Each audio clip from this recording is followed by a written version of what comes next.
اور بجلی جو تھی بار بار اس کا سلسلہ منقطع ہو رہا تھا.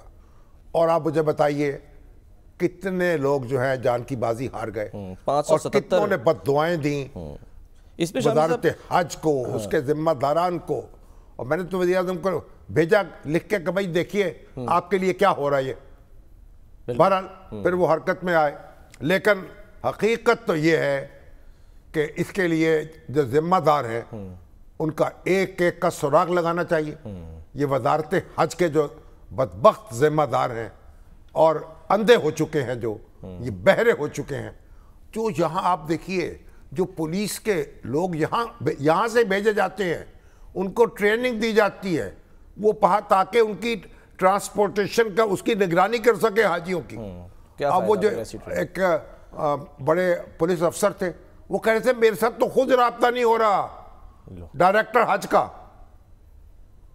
یعنی یہ بد نظمی کا یہ عالم تھا. تو اس پر ہر قیمت پر اس کی تحقیقات ہونی چاہیے, ذمہ داروں کو سزا ملنی چاہیے, اور جو حاجیوں کے ساتھ بدسلوکی ہوئی ہے اور جو ان کی بد دعائیں اور آہیں جو ہیں وہ ان کو نصیب ہوئی ہیں ارباب اختیار کو, بس اللہ ہی ہے جو ان کو ہوش کے نوخن لے. صحیح بات سر, لیکن جو اس میں جاں بحق ہوئے حاجی وہ مصر کی سب سے زیادہ تعداد بتائی جا رہی ہے, 323 ہے, انڈونیشیا کے 144 ہے. ہمیں تو پتہ نہیں ہمارے کتنے ہو گئے ہیں, لیکن گرمی 51.8 یعنی 52 ڈگری سینٹی گریڈ. آپ دیکھیں نا جو گنجائش سے زیادہ لوگ اور انتظامات ڈال دیے گئے وہاں. بھی آپ اس کو چیک کریں, انتظامات کریں, سعودی حکام سے رابطے میں رہیں, اور پھر سعودی حکام سے بھی عرض کرنی چاہیے بھئی جتنا آپ انتظام کر سکتے ہیں اتنے لوگوں کو اجازت دیں. بالکل, اجازت کیوں دیتے ہیں 15 لاکھ لوگوں کو, 17 لاکھ لوگوں یا 18 لاکھ. صحیح بات ہے. شاید 2015 میں بھی واقعہ پیش آیا تھا جو کہ بھگدڑ مچی تھی, بھگدڑ مچی تھی, کبھی آگ لگ جاتی ہے, 2000 اس میں حاجی جاں بحق ہوئے تھے جس میں ایران کے بہت زیادہ تھے. لیکن اصل میں بات اس وقت آج تو رونا گرمی کا ہے اور بے ترتیبی کا ہے, بد نظمی کا ہے. چلیں دیکھتے ہیں. حالانکہ انتظامات کا دعوے تو کیے جا رہے تھے کہ سب کچھ کیا گیا تھا, احتیاطی تدابیر بھی اختیار کی. دعووں سے کیا فرق پڑتا ہے, کر کے دکھائیں نا. وہ انیق صاحب اپنی جگہ دعوے کر رہے تھے اور یہ حکومت اپنی جگہ دعوے کر رہی تھی, مگر اس دعوے کرنے سے کیا ہوتا ہے؟ وہاں تو حشر برپا تھا, قیامت برپا ہو چکی تھی. حاجی جو ہیں وہ آپ نے ان کا کوئی پرسان حال نہیں تھا.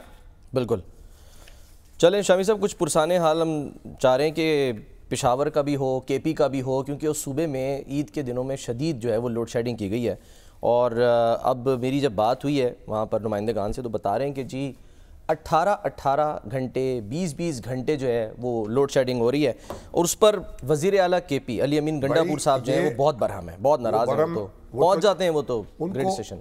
برہم تو ہونا چاہیے, لیکن الفاظ کے چناؤ میں احتیاط کرنی چاہیے. وہ وزیر اعلیٰ ہے, کوئی یعنی ان کو اپنی ذمہ داری کا احساس کرتے ہوئے, لیکن جہاں تک ان کی برہمی کا تعلق ہے وہ بالکل درست. سر ذرا سنیں, ذرا کیا فرما رہے تھے وہ, دکھائیے جی. پھر دھمکیاں دے رہے ہیں کہ جی نیشنل گریڈ سے بجلی بند کر دو. قانون کے راستے میں تو رکاوٹ بننا نہیں چاہیے ان کو, اور نہ کسی اگر کوئی قانون شکنی کرتا ہے اس پر مقدمہ بھی درج ہونا چاہیے, ایف آئی آر بھی درج ہونی چاہیے. سر ایف آئی آر میں نامزدگی نہیں ہے. دیکھیے جو بجلی کا کرائسس ہے, جس شدت کی گرمی ہے اور جس طرح بجلی جو ہے دن رات غائب ہو رہی ہے, وہ تو ہر شخص جو ہے وہ برہم ہے. اب آپ دیکھیں یہ تو بجلی ہی لے کے بیٹھ گئی ہے ہمیں. میں تو سمجھتا ہوں اس کے اوپر ایک کمیشن بننا چاہیے اور لوگوں کو اعتماد میں لینا چاہیے. بھئی آپ نے کیا کیا ہے, کس نے معاہدے کیے ہیں, کن سے کیے ہیں, یہ کب ختم ہوں گے؟ بجلی ہم استعمال نہیں کر رہے اور پیسے اس کے دے رہے ہیں, ایک لوگوں کو دینے والوں کی کمر ٹوٹ رہی ہے. اور بجلی پھر آپ غور کر لیں, بجلی کے پیسے دے رہے ہیں اور وہ جو استعمال نہیں ہو رہی اس کے باوجود بجلی کا بحران ہے. لوگوں تک بجلی نہیں پہنچ رہی. کیوں نہیں پہنچ رہی؟ لوگ سولر لگائیں تو اس پر بھی جو ہے وہ اعتراض. اس کو چھوڑ دیں سولر کو. اس وقت بتائیں جب آپ کیپیسٹی پیمنٹ کر رہے ہیں, بجلی پیدا ہو رہی ہے, لوگوں تک کیوں نہیں پہنچ رہی؟ یہ جواب دینا چاہیے نا. ڈسٹریبیوشن کیوں نہیں ہے تو اس لیے اس پر ایک بڑا کمیشن بننے کی ضرورت ہے تاکہ لوگوں کو یہ جو یہ چھڑا گھونپا گیا ہے لوگوں کے یعنی پیٹھ پہ.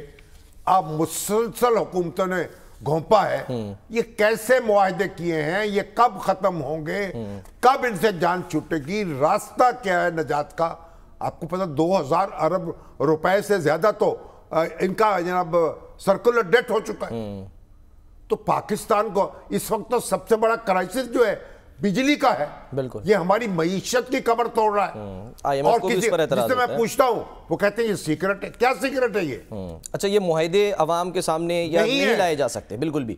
بھئی آپ میں تو سمجھتا ہوں سپریم کورٹ اس پر سو موٹر نوٹس لے, اچھا قاضی فائز عیسیٰ لے اس پہ, اور دیکھیں اس میں کیا ہوا کیا ہے, اور کب ہماری جان چھٹے گی اور کیسے چھٹے گی. اگر پارلیمنٹ کو یہ توفیق نہیں ہوتی تو عدالت یہ کام کرے. تو اس لیے یہ تو ایک تماشا بن گیا ہے, اور جو ان کے جذبات ہیں اس میں تو ہم برابر کے شریک ہیں, لیکن جو الفاظ وہ کر رہے ہیں لوڈ شیڈنگ کے معاملے کو لے کر الفاظ کی احتیاط کرنی چاہیے, انہیں اپنے منصب کا احترام کرنا چاہیے, اور وہ زبان استعمال نہیں کرنی چاہیے جو غیر ذمہ دار سیاسی رہنما استعمال کرتے ہیں. وہ لوگ سر یہی کہتے ہیں نا کہ جب آپ وہ میٹنگز ہوتی ہیں اسلام آباد آتے ہیں تو یا لغاری صاحب کے ساتھ یا محسن نقوی صاحب کے ساتھ بیٹھتے ہیں. نہیں اس کا وہ آنا چاہیے, ان سے ملنا چاہیے, وہ بات اپنی جگہ ہے. اچھا, وہاں بجلی جو ہے آپ اس میں سیدھی بات کریں نا, ادھر ادھر نہ چلیں. ہم یہ بجلی کا جو کرائسس ہے کا بحران ہے, یہ ناقابل برداشت ہے, اس کو حل کیا جائے فوری طور پہ. ٹھیک ہے, بہرحال سر وہ آپ کہہ رہے تھے نا کہ قانون کے راستے میں نہ آئیں. وہ جو ایف آئی آر درج ہوئی ہے, کیونکہ وہ ان کے فضل الہی ایم پی اے صاحب وہ تو پہنچ جاتے ہیں نا خود ہی, تو انہوں نے پابند کر دیا پولیس کو کہ بھائی وابڈا کے کہنے پہ کسی کے خلاف کوئی ایف آئی آر درج نہیں ہوگی. وہ تو پھر عدالت میں چلے جائیں گے, عدالت جانے ان کا کام جانے. لیکن بنیادی بات یہ ہے کہ جو یہ وعدہ ہے کہ لوڈ شیڈنگ ایک معینہ اوقات میں ہوگی, اس کو کیوں نہیں پورا کیا جائے؟ کیوں اس کو ایسی لوڈ شیڈنگ ہو رہی ہے جو شیڈول کے مطابق نہیں ہے؟ بالکل, تو لوگ کہاں جائیں گے؟ لوگ گرمی میں انگاروں پہ لوٹ رہے ہیں لوگ. دنیا نیوز کے آفس میں سر 5 گھنٹے سے لائٹ نہیں تھی, شاور میں میری بات ہو رہی تھی. اچھا سر, اس کا جواب جو ہے وہ عظمہ بخاری صاحبہ نے دیا ہے. وہ کہتی ہیں کہ جی یہ دھمکی وزیر اعلیٰ کا نام انہوں نے دھمکی وزیر اعلیٰ رکھ دیا. ذرا سن لیتے ہیں, پھر ذرا میں آپ کا کامنٹ. کس بات کا جواب دیا ہے؟ یہ جو دھمکیاں دے رہے ہیں اس کا. کیا بجلی دی ہے جواب میں؟ نہیں سر, بجلی ان کے واجبات ہیں وہ دیے ہیں, جو واجبات ہیں وہ دیں, بجلی ہے وہ دیں. جواب دینے کا کیا مسئلہ؟ سن لیتے ہیں سر ذرا کیا فرما رہی ہیں عظمہ بخاری صاحبہ.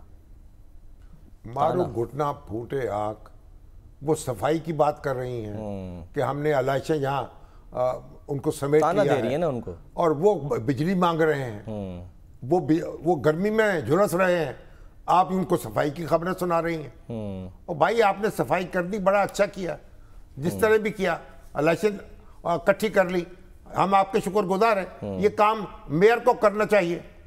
میئر ہی نہیں ہے یہاں, کہاں ہے لاہور کا میئر؟ مریم نواز صاحبہ خود کارپوریشن نہیں ہے. اب وزیر اعلیٰ جو ہیں وہ میئر کا کام کر رہی ہیں. وہاں وہ میئر صاحب ہیں جو وہاب صاحب, مرتضیٰ وہاب, وہ لگے ہوئے ہیں. لیکن بہرحال کام تو اچھا کیا ہے, اس میں کوئی شبہ نہیں. اور سر صرف لاہور میں نہیں, پورے پنجاب میں کیا ہے انہوں نے. ویسٹ مینجمنٹ والوں کو ان کی تنخواہوں میں بھی 1 مہینے کی تنخواہ انعام کے طور پہ دے دی, انعام کے طور پہ تنخواہیں دی ہیں. کام اچھا کیا, خوب نگرانی کی ہے, ہم اس کی داد دیتے ہیں. لیکن اگر یہ بلدیاتی ادارے موجود ہوں تو یہ سارے کام کریں. تو آپ یہ بھی دیکھیں نا. چلیں سر, کام ہونے سے مطلب ہے. شہباز شریف صاحب نے بھی ٹویٹ کیا, انہوں نے کہا کہ جی well done Punjab, well done Maryam Nawaz. شاباش. اب بالکل لاہور صاف ستھرا ہے, اور پورے پنجاب کے بارے میں کہا جا رہا ہے کہ وہ صاف ستھرا پنجاب ہے. گلاب سر, ہر شخص جو ہے وہ تو گند پھیلانے پہ لگا ہوتا ہے نا. اس نے علائشیں پھیلانی ہے اور بیچارے کارکنوں نے سمیٹنی ہے.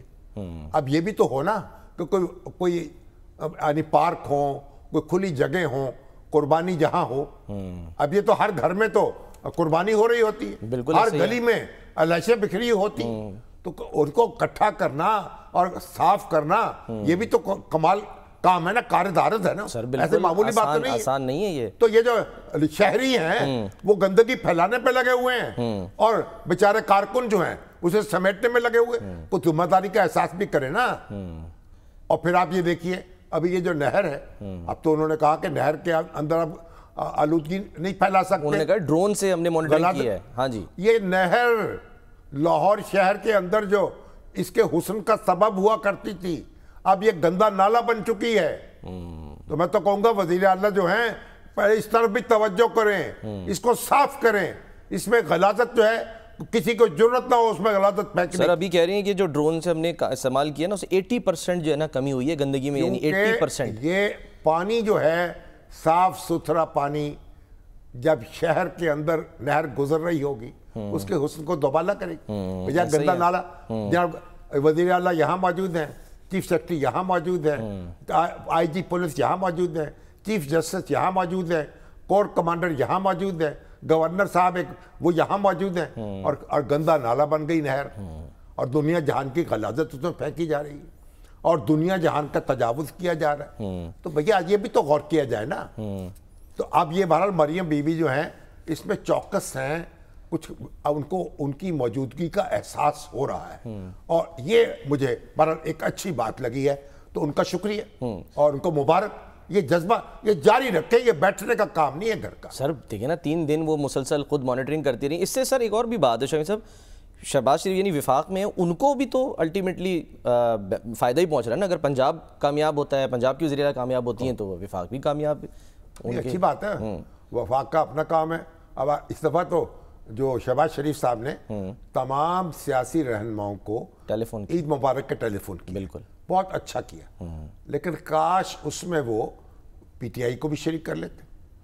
بھائی لیڈر آف دی اپوزیشن ہیں عمر ایوب, ان کو کر لیتے, ان کو فون کر لیتے. اور پھر ہمارے جو ہیں گوہر صاحب بیرسٹر گوہر, وہ چیئرمین ہیں, ان کو ٹیلی فون کر لیتے. آپ ان کو بھی ٹیلی فون کر لیتے, کرٹسی کال جیسے دوسروں کو کی ہے, عید کے تو موقع اس سے بھی ذرا چلیے قدورت اور نفرت اس کی فضا اس میں کمی آتی. لیکن بہرحال یہ انہوں نے بہت اچھا کیا. بڑے عرصے کے بعد کسی حکمران کو یہ توفیق ہوئی ہے اچھا کہ اس طرح عید مبارک کے ٹیلی فون کیے ہیں.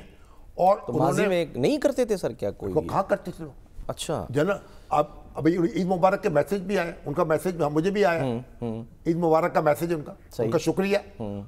جنرل ضیاء الحق کے دور میں یہ روایت تھی, عید مبارک کے ٹیلی فون کرتے تھے. اچھا, اور جو ان کے اخبار نویس جو ہے ان کے قربت میں ان کو بھی کرتے تھے. اچھا, آپ کو بھی کرتے تھے. ہر عید پہ کو ٹیلی فون آتا تھا. جب ان سے تعلقات اچھے ہوتے تھے ان کا ٹیلی فون آتا تھا, اور ٹیلی فون نہیں آیا تو معلوم ہے کہ تعلقات اچھے نہیں. اچھا, اور کچھ نہ کچھ نواز شریف صاحب بھی کرتے تھے اس زمانے میں. اچھا, لیکن اب یہ تو بھئی حکمران معلوم ہوتا ہے, وزیر اعظم ہے, وزیر اعلیٰ کو فون کر رہا ہے, فوجی افسروں کو فون کر رہا ہے, گورنروں کو فون کر رہا ہے, ساری سیاسی جماعتوں کو, حافظ نعیم الرحمان صاحب کو اور ڈاکٹر مالک صاحب کو, اختر مہنگا صاحب, سب کو فون کر رہے ہیں. بالکل, یہ بڑی اچھی بات ہے, اس کو جاری رکھنا چاہیے اس رابطوں کو. لیکن آپ کہہ رہے ہیں کہ اپوزیشن کے لوگوں کو بھی اپوزیشن کو بھی کر لیتے 2 فون. عید کی تو مبارک بات ہے, عید مبارک دے دیتے, اس سے ایک اچھا میسج جاتا. ہمیں ملک جوڑنا ہے نا لوگوں کو, توڑنا نہیں ہے. آپ اپنا کام جاری رکھیں. مالی دا کام دیکھو نا, مالک دا کام پھل پھول لانا, لاوے یا نہ لاوے. مالی دا کام پانی دینا, پر مشکا پاوے. آپ اپنا کام کرتے رہیں, آپ اخوت کے جذبے کو اور اخوت کے پودے کو پانی دیتے رہیں. حالانکہ سر وہ جو خطاب کیا ابھی شہباز شریف صاحب نے, اس میں وہ یہ کہہ رہے تھے کہ جی انا کی قربانی جو ہے میں اس کا تقاضا کرتا ہوں. تو انا کی قربانی تو پاکستانیوں نے سیکھی نہیں. جو پاکستانی سیاستدان ہیں اور پاکستان کے مقتدر لوگ ہیں, انہوں نے انا کی قربانی نہیں سیکھی. ہر آدمی دوسرے سے توقع کر رہا ہے کہ وہ انا کی قربانی دے. اور پاکستان کے تو اللہ تعالیٰ پتہ کس کی نظر لگ گئی, جس کے پاس اختیار آتا ہے وہ آپ پہ سے باہر ہو جاتا ہے. وہ چیف آف آرمی سٹاف ہو, وہ دستور کو تہہ والا کرتا ہے. وہ چیف جسٹس ہو, وہ دستور کو تہہ والا کرتا ہے. وہ وزیر اعظم ہو, آپ دیکھ لیں, ایوب خان کو دیکھ لیں, یحییٰ خان کو دیکھ لیں, ضیاء الحق کو دیکھ لیں, ذوالفقار بھٹو کو دیکھ لیں. کس کو دیکھیں گے آپ؟ اور ابھی آپ ہمارے خان صاحب جو ہیں ان کو دیکھ لیں.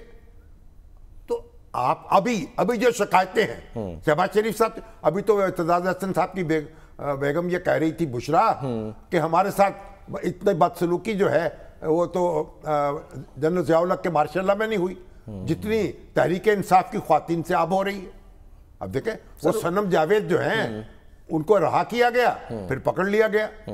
بھئی کس مقدمے میں پکڑا گیا کچھ پتہ نہیں. ان کے والد نے چیف جسٹس کو خط لکھا ہے, بھئی چونکہ تھانے میں رکھا ہم پوچھ رہے ہیں کس مقدمے میں پکڑا ہے، کوئی نہیں بتایا جا رہا، کچھ پتہ نہیں میں گرفتار کیا جب. تو بھائی ایسا نہیں کریں شہباز شریف صاحب، یہ ہماری بیویاں ہیں، ہماری بہنیں ہیں، ہماری عورتیں ہیں، لیکن شامی صاحب ہماری عزت ہے. ٹھیک ہے، لیکن ٹھیک ہے آپ کی بات بھی صحیح ہوتی ہے کہ بھائی ماضی کو بلا دیں. کریں جو عدالت چھوڑ رہی ہے ان کو چھوڑیں.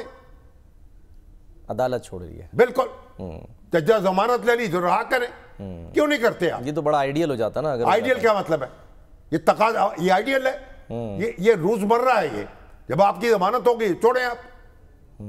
تو ایسا نہ کریں، پاکستان کو پاکستان رہنے دیں، اپنی ذمہ داری کا احساس کریں. چلیں سر دیکھتے ہیں احساس ہوتا ہے یا نہیں ہوتا ہے. بہرحال ابھی فی الحال تو جب یہ بات ہو رہی ہے، ایک ہم نے ذکر کیا ایک صحافی کا جو ہے وہ صحافی ہمارے خلیل جبران. ہاں جی، خلیل جبران جو ہیں ان کو قتل کر دیا گیا. جی سر اس ڈیٹیل پہ بات کرتے ہیں KPK میں. ہاں جی، ایک بریک لے لیتے ہیں اور بریک لے کے واپس آتے ہیں، پھر اس پر بھی بات کرتے ہیں اور کچھ ہم جو ہے وہ کرکٹ کے اوپر بھی ہم نے بات کرنی ہے.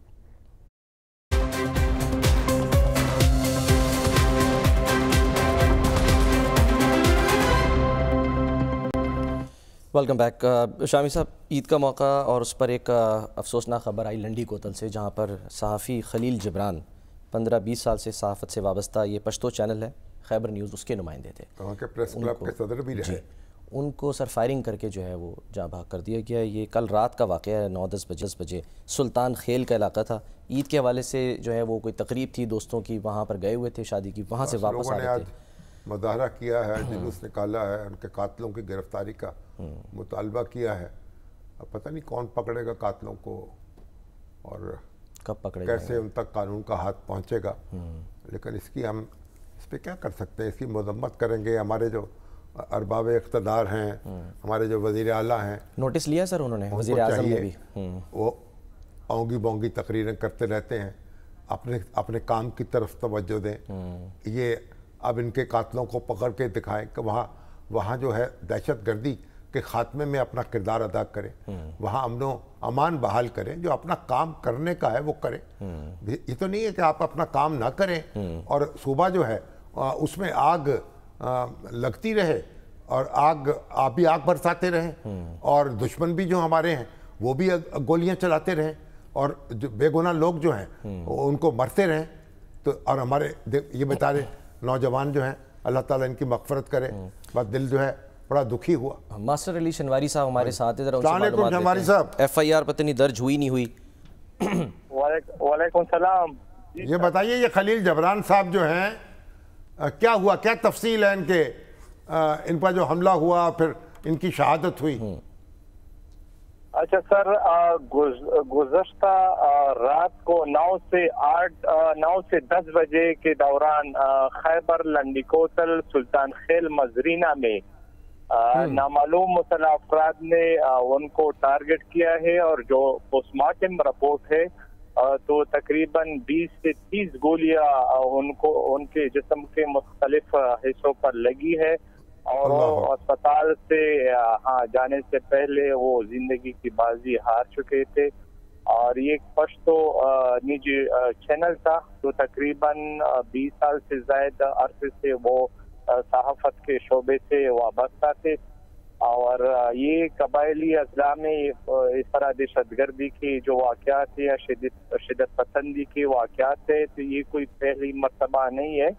قبائلی اضلاع میں تقریباً 20 تک جو صحافی ہے وہ ڈیوٹی کے دوران شہید کیے جا چکے ہیں، اور اس طرح جو دیگر عمائدین ہیں اور دیگر متبع فکر کے لوگ ہیں تو وقتاً فوقتاً اس کو ٹارگٹ کیا جا رہا ہے. کسی کے قاتل پکڑے بھی گئے ہیں؟ نہیں سر، افسوس اور لمحہ فکریہ تو یہ ہے کہ گزشتہ رات جب یہ اس پر حملہ ہوا تو 2 سے 3 گھنٹے تک ان کی لاش پڑی رہی، اور جو ملزمان تھے تو وہ بھی واقعہ سے فرار ہو گئے تھے. فوری جن چیزوں کی ضرورت تھی تو وہ بھی پر وقت نہیں ہوئی، اور FIR تو ہوئی ہے لیکن ملزمان موقع سے فرار ہو گئے ہیں. اور ابھی تک جتنی بھی 20 صحافی یہاں پہ قتل کی جا چکے ہیں